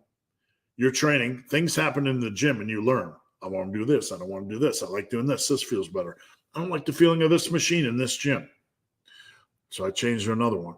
So you end up 5 years later using the same program, but a completely different program because you evolved your program based on needs. Does that make sense? You ever look at a program of an advanced lifter, Ronnie Coleman, whatever, whoever they are. Ronnie's probably a bad example. You look at a program of an advanced lifter, it's not always going to make sense. Why is he doing Smith squats and not regular squats? Why is he doing single leg extensions for 20 reps? Maybe I'll follow that. No, this guy just put in 10, 15 years of training, 20 years of training, and a whole string of events where he's evolved his programming based on what was happening in the gym. And this is how it popped up, right? It's like taking a baby. And then the difference between a baby and an 18-year-old, more mature, more advanced, and things have changed for maybe picked up an injury.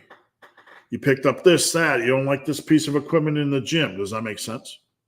So I want you guys to get away from specific programs and get on the tracks in the massive iron world where we focus on evolving our programming based on what's happening in the gym. As long as those tweaks and changes make sense, then you're on the right track. Thank you for everything and all the direction you've given me. Thank you, and I appreciate the opportunity to help each and every one of you. All my bad humor aside and all my silly rants aside, I'm here to help you guys, and it's my A1 priority. It's what I get up every single day to do, and I appreciate the opportunity. And if any of you have considered coaching, you're unsure about coaching, reach out. I'm never going to press you. I don't want anybody to work with me that feels pressure. I keep a full coaching slate. I've been doing this forever. I've been doing this forever. And I have a rule. I don't ever want anybody to work with me that doesn't This is not sure. I don't. So if you're unsure about coaching and you have questions, don't feel shy about reaching out. Not you, Blaine. I know who you are. B. Yakov. I can't remember the technical name, but what do you think about static holds for priming the lifts? So you could unrack a bench with about 10%, 5% heavier weight. We're trying to prime the central nervous system. You could try to do that. So you're not actually doing reps, but you could walk out a squat with 10% higher than your working set. And the idea is when you get under a lighter weight, your working set, it's going to feel lighter. And there's a chance it might. So you can do that. I wouldn't overdo it. Do I think it has value? I generally don't think it's adds much value. I've tried over the years. I think you would have to do a lot of it for it to start to add value, and then you're going to eat up 10 minutes of your gym time. Like trying to press off safety bars with a weight you can't lift. Yeah, I mean, I just don't think it has value for the average lifter. It's a huge investment in time, and we got so many other things investing, fighting for our time. Hypertrophy training is getting strong in bodybuilding rep ranges with control and having a good selection of exercises.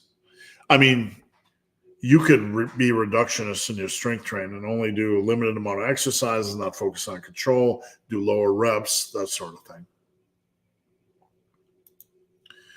Do your muscles have? No, your muscles do not have to get a pump. They do not have to get sore. They do not have to get a pump. You do have to train hard, though. And training hard is what we are after. And if anything else comes from it, a pump, soreness, then we'll take the bonus. If muscle loss on a cut isn't as big of an issue as people say, why even lift on a cut? Because you'll lose muscle. If you don't lift, you're going to lose muscle. It's as simple as that. If you gain 20 pounds of muscle and you stop lifting, you're going to lose it. Cutting, what I tell people is, as long as you are lifting on a cut, and a cut's going to be a short-term event, it's not prolonged unless you're morbidly obese, and then we don't care about muscle mass because you are obese and you need to lose weight. But what I tell people is on a cut, just as long as you train, muscle mass is an issue. Even if you lost a couple grams of muscle memory is real and you're going to get it back. You stop lifting, you're detrained. Why would you do that? I'm just asking. Why would us who like lifting stop lifting? Because we're on a cut? I'm just saying. We ain't stopping lifting. We like lifting. We love lift.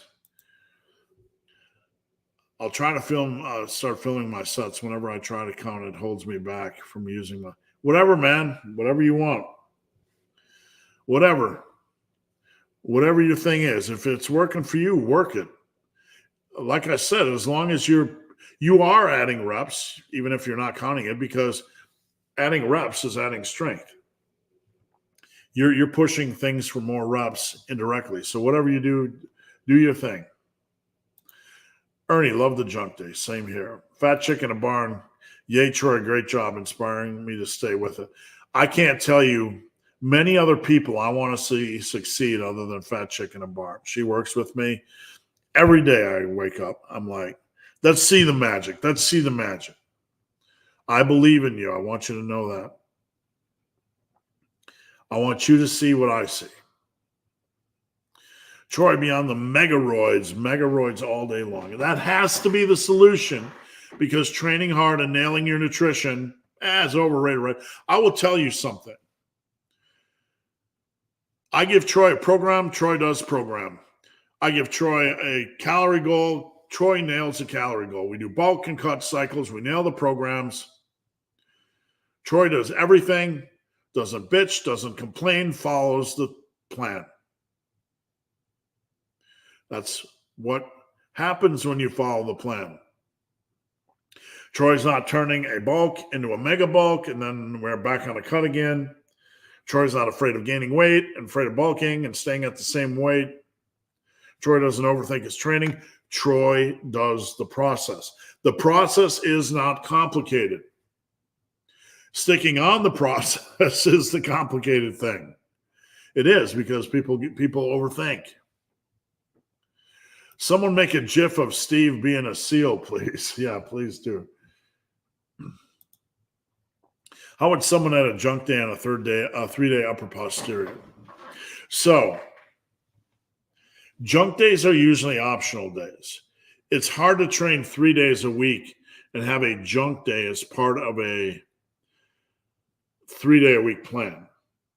But what you typically do, for example, you could put a junk day, arm day on Saturday. Saturday is a flagpole day.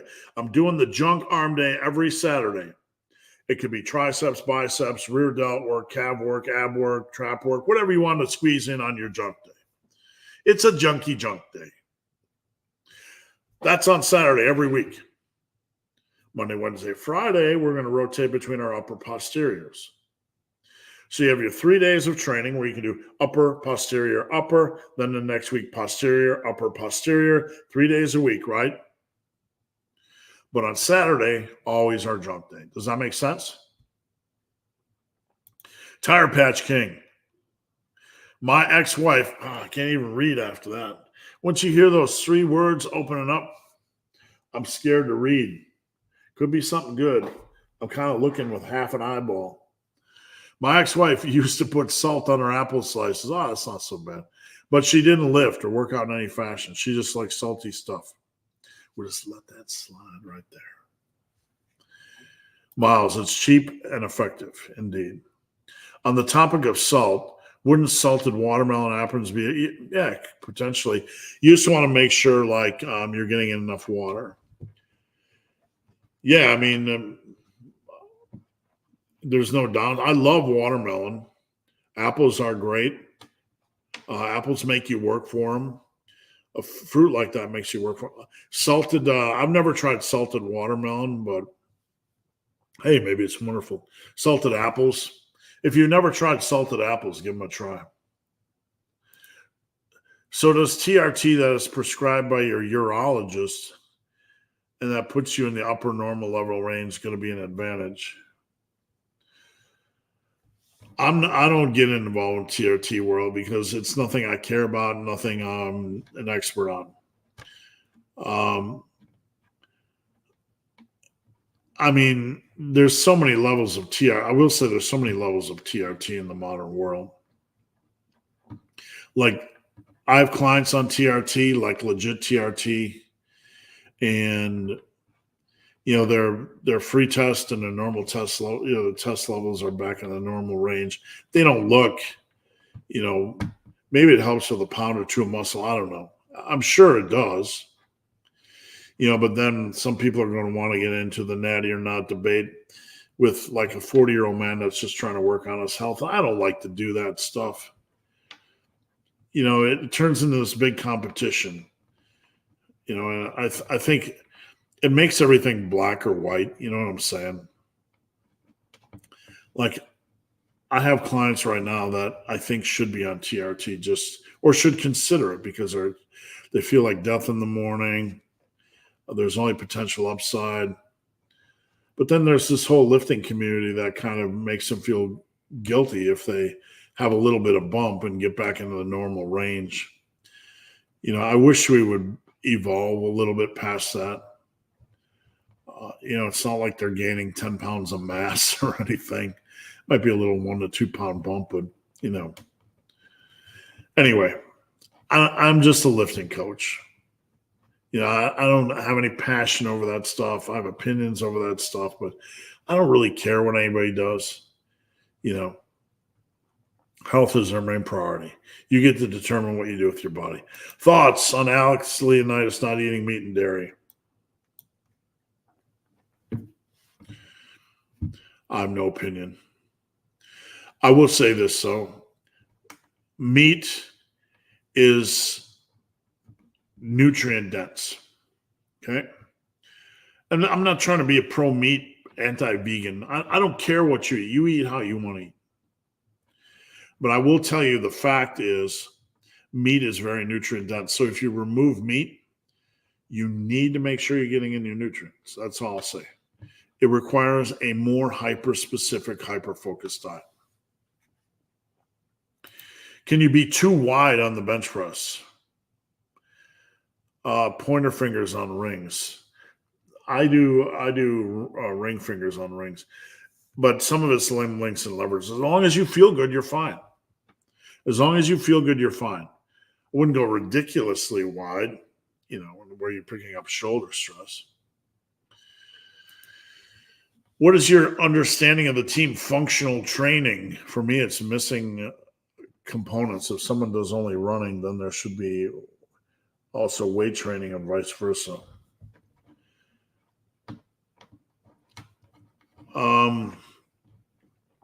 Look, man, this is way in the weeds for me.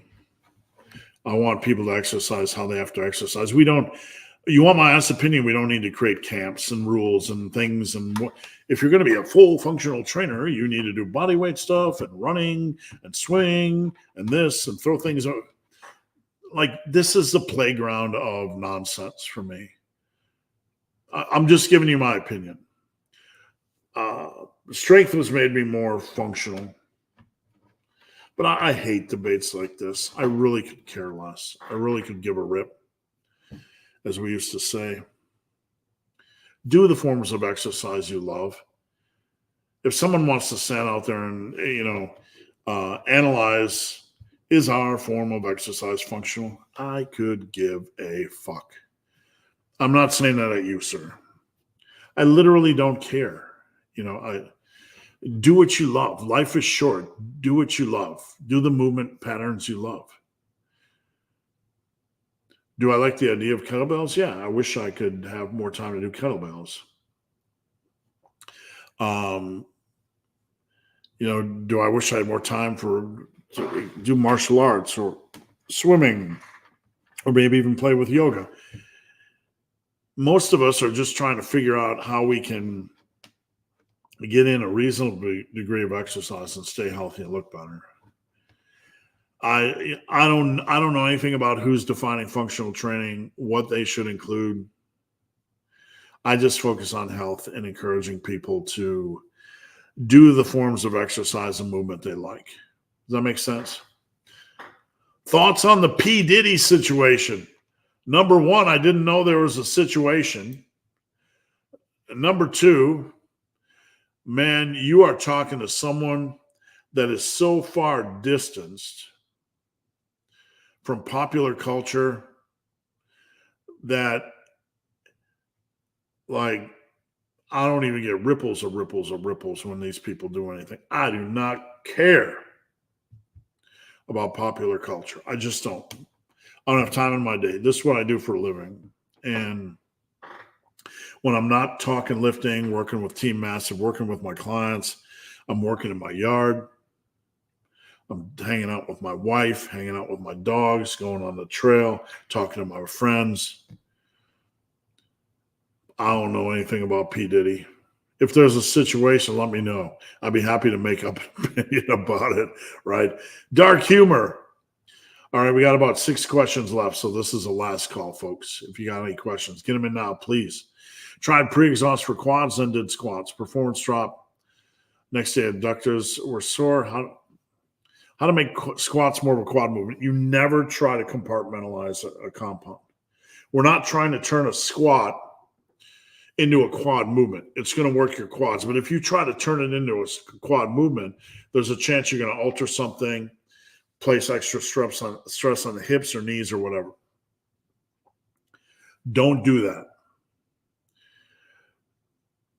Don't try to turn a compound movement into an isolation movement. Trust that the squat is working your quads. Beyond that, we want to have 3 to 4 exercises per body part per week that hit the quads. So we want to take that well-rounded approach, if that makes sense. If only able to train twice a week due to soreness, am I training too close to failure?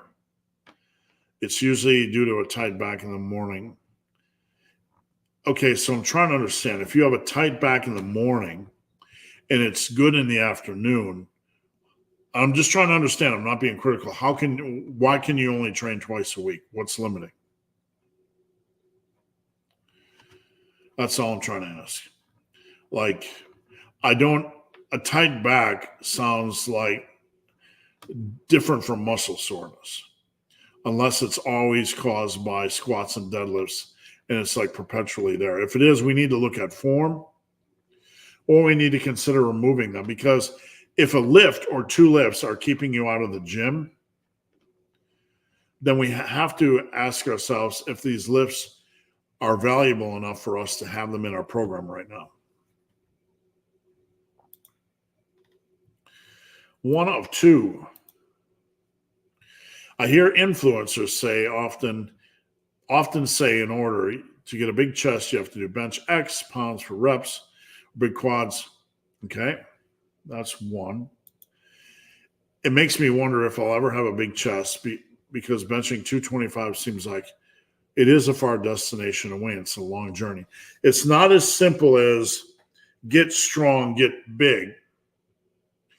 I want you guys to pull if somebody is controlling the weight and they bench 315, they're going to be bigger. I don't want you guys to worry about strength standards. I want you to worry about hard training. Hard training, maximizing a set, and strength will flow from that. If you do that, it's not a long process. You can make a lot of progress in 2-3 years. Thanks for giving the motivation for starting the bulk. You bet. Man, I'm here to help, and I'm never being critical. I want you to understand that. Anything I say is out of love because I want to see you maximize the process. If you're struggling to get in calories, try increasing your fat, or try eating some ice cream or some Doritos or whatever it is appropriate for where you live. I know you're not in the States. You met and talked to a lot of lifters over the years. Off the top of your head, who left the biggest impression on you and why? Could be a pro, a client, anyone that stands up. Good question. I have literally, and I know some of you guys don't know me, but I worked in the industry as a writer and editor, and plus that, and being in YouTube on the periphery. I've met with, trained with, hung with nearly so many people. The strongest man in the world at the time, Donnie Thompson, I trained at his gym in Columbia, South Carolina for about a year. I've had guys like Ronnie Coleman, Jay Cutler. I've trained with Ronnie. I've interviewed Frank Zane. I've met everybody, but you name it. Jerry Ward, Chris Jones, on and on, on and on. Who stands out the most? Wow. Who stands out the most? I don't think any one of them stood. There are some people that stand out for different reasons. There are some people that stand out to you because you meet them and they're very friendly. And then the second they leave your presence, they unfollow you on social media. You have those types of influencers. They leave an impression. And then you have the influencers that you meet, work out with, try to help them with their business, and they still follow you. They leave an impression. A lot of these guys train hard. Some of them are different states. Like some of them do really good in front of camera, but aren't very good in person, like Jerry Ward wasn't. Guys like the Hodge twins that still follow me today, even though they're bigger than the sun. I don't follow their politics. I get it, but they're guys like that we met, did videos with, and still follow me to this day. I respect that. And then there's guys like that I met in person, like Chris Gethin, like Big J, who we developed a brand for Big J when I was at Tiger Fitness. I did videos with Chris Gethin. You hang with these people, you get to know them, you think you build a relationship with them. I'm not trying to be their bestie, but then, like 6 weeks after, 6 days after they leave, they unfollow you on social media. I will tell you, I'm not being critical of them. They can do whatever the fuck they want to do. Excuse my language. But I will tell you, there are 2 types of social media influencers and 2 types of celebrities. Those that try to position themselves based on who they like and follow and associate with, and those that are just human beings. And, I'm not trying to be an influencer. Do I follow everyone that follows me back? I don't have my nose glued to my phone, right? I don't. I try to follow any lifter that follows me because, look, Instagram's a weird thing. You get a lot of fake accounts, bots, weird things. I don't know who the heck's following me, right? I don't know who the heck's following me. But sometimes, like when I pick up my phone and you can see, like I pick up my phone, I go on Instagram and I scroll and I see, I got a couple of blue ones right there, follower. We got Coach Carl Lee. Like, he's following a lot of people, is private. I don't know who he is, if he's a bot. Some of these people are trying to sell steroids. I got Peter Glazer, looks like a new account. I'm not going to follow things like that because I don't know what's going on. But if I get someone like this, right, and they look like a human being, and he's with his kid, if I see some lifting stuff, I'll follow it. If I don't see lifting stuff, I don't follow it because I don't want to be invasive in their world. So I try to follow lifters. But do I follow everybody on Instagram? No. But I try to follow all the lifters. I got 21,000 that follow me, and I follow 3,500. And I think that's pretty good. I'd follow all of them if I knew they wanted me to follow them back. David, no question. Just want to say thank you for being the most honest and practical strength influencer on YouTube. Thank you. It means a lot. It really does. This is what I love to do, and this is what I do for a living.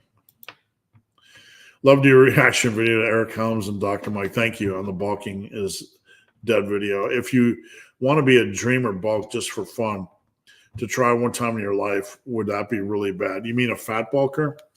There is some upsides. Okay, so when I talk to Alex Leonidas, I want you guys to understand this. Maybe this is worth making a video about. There can be upsides. I don't care what Eric Helms, you said Erica. I'm not sure if that's a typo. Naughty. I like Eric Helms. So I don't know if that was on purpose or a jab. I like Eric Helms. His study said there's no benefit in strength. I call BS on that. BS. I don't need a study to tell me that. The best strength gains I ever made in my life when I was bulking aggressively. I talked to Alex Leonidas once, and he echoed the same thing, especially on bench. That's just our man-to-man conversation. So I respect Eric Helms, and I'm not against fat bulks because there's too much downside. But I will say the best strength progress I ever made in my life was when I was being a bloat lord. Did it come to a screeching halt and nearly kill me? Yes. It's not a wise thing because you can really ram on the food for 4 months, gain a lot of weight, gain a lot of strength, and then what are you going to do? Now you're obese, you have 30, 40 pounds to lose, and then you're going to lose half the strength you just gained because you're being a blubbitard, right? So I disagree with Eric Helms on this. I don't care what his study said. If you want to see a rapid strength increase on your bench, eat stupid, right? You'll see it. You're going to get fat. Then what you going to do? But I don't recommend it, man. I don't. You can accomplish the same thing over time just being smart. Don't do it. Big Tom. Hey, Steve, would chest support row be better as a horizontal pull instead of pendlay row? Because better in the massive iron world is always the collection of exercises, okay? We don't look at one as better than the other. We look at the totality of how you're training that area. So you do pull-ups, A+, dumbbell rows, A+, and next pull-ups and chest support rows. So you have pull-ups, dumbbell rows, and chest support rows. 3 good exercises. So I would say when we look at the big picture, that's a really good program. Was there a lift or meet you saw in competition that really made you say, wow?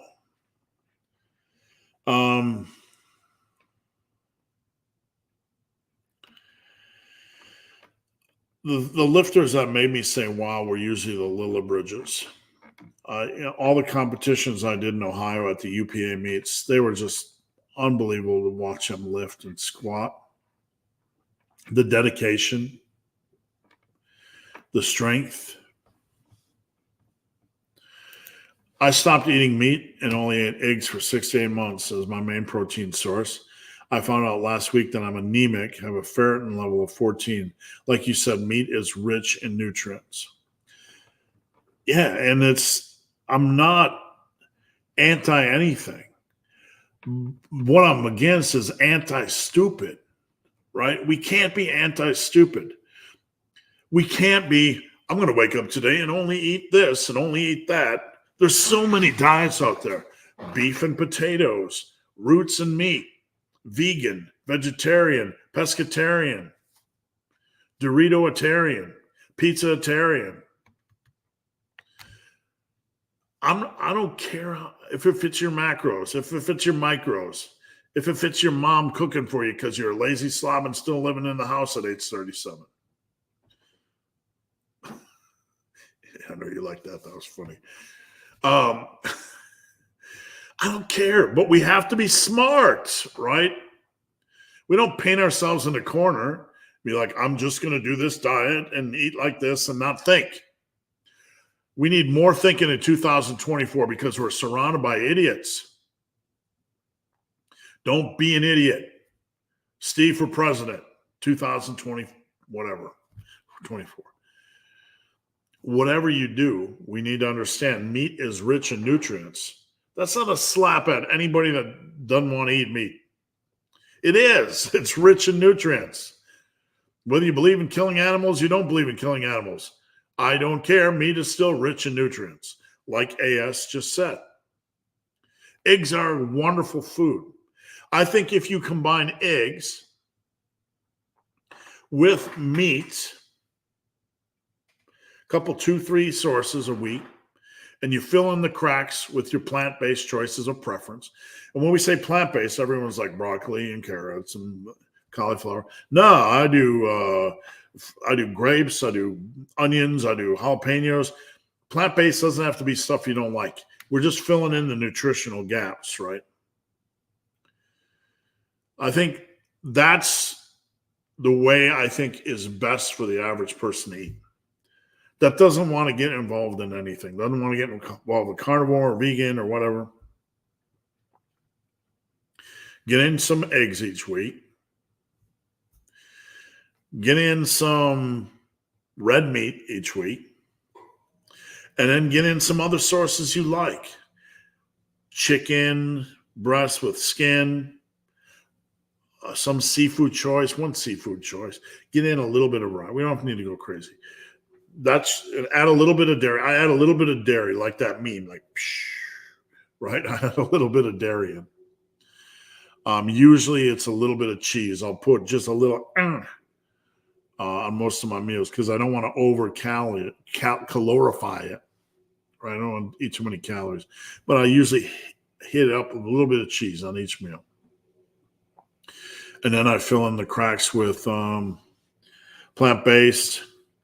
I'll eat a little bit of rice, eat a little bit of taters, eat a little bit of oatmeal. I don't know. I'm not trying to create a diet, but we have to be really, really careful. It makes sense to have a smart variety of of choice. We don't need to go crazy. What I suggest is pick out 5 protein sources that you really like. Pick out 5 plant-based sources you really like, and make that the foundation of your week. What would that be for me? Eggs. I eat bison. I eat venison every week. Why? Because I do Force of Nature. I'm not affiliated with them. I don't have a link in the bio. I just like their service. So I eat eggs, bison, and venison every week. And I either do sushi, which is salmon, tuna, or I do steelhead trout. That's 4. What do I eat sometimes on top of that? Chicken wings. Sometimes pizza because I'm human. Sometimes do the old chickens, pork loin. I'll sneak in a 5th choice. And then for me, my plant-based stuff are onions, jalapenos, mushrooms, maybe some bok choy or some spinach, a little bit. We don't need a lot of that green stuff, right? We'll leave that for the goats or whatever. Frozen berries, strawberry, blueberry, blackberry, grapes, maybe an apple.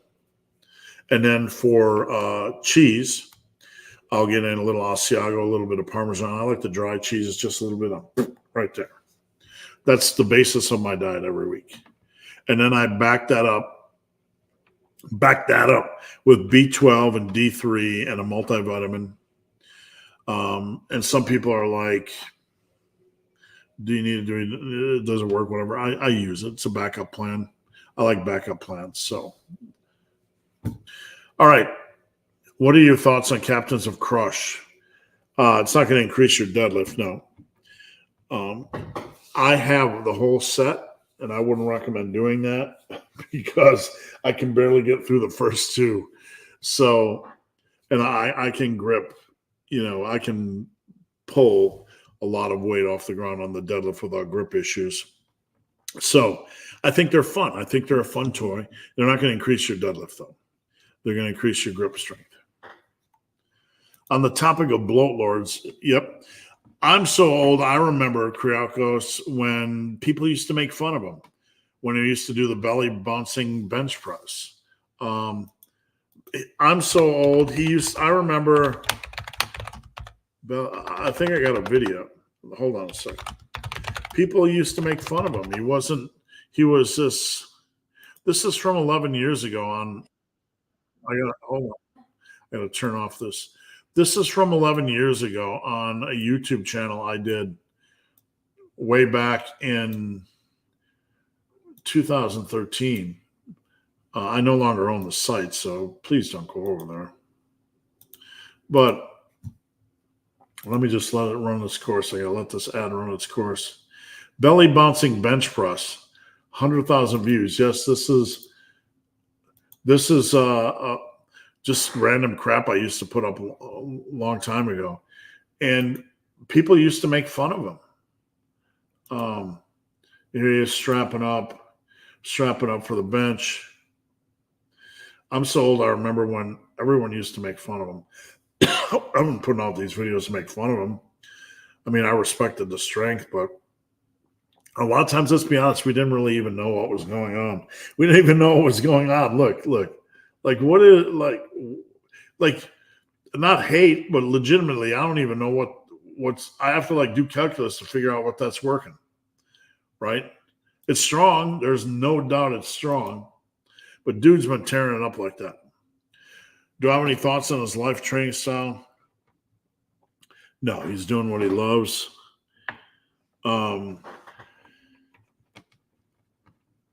I don't want to be one of these guys that jumps on board every time he sees a bigger guy and tries to do the lecture like, you gonna die young, right? Do what you want, bro. Do what you want. We all know the downside. So have a great weekend, Richard. You too. Justin, are you still cutting? I would say I'm like the slow boat to Cutsville. I went through a thing with a challenge on Team Massive and lost some weight, and we ended that like 2 weeks ago. But I'm never crazy with my diet.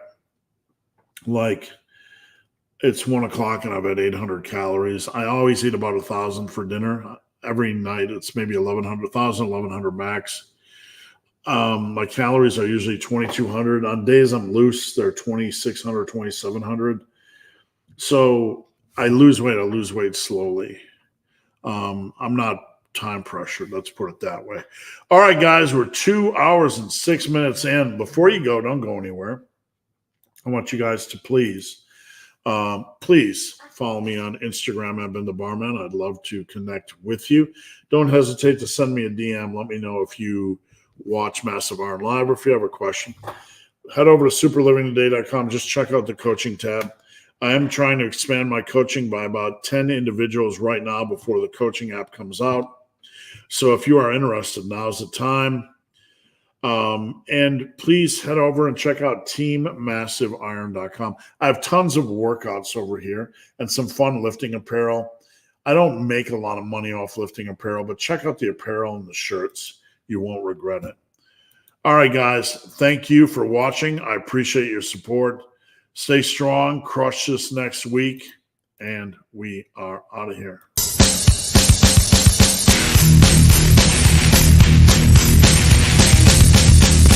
It's not almost over. You're not almost there. You're not almost there. You're not almost there.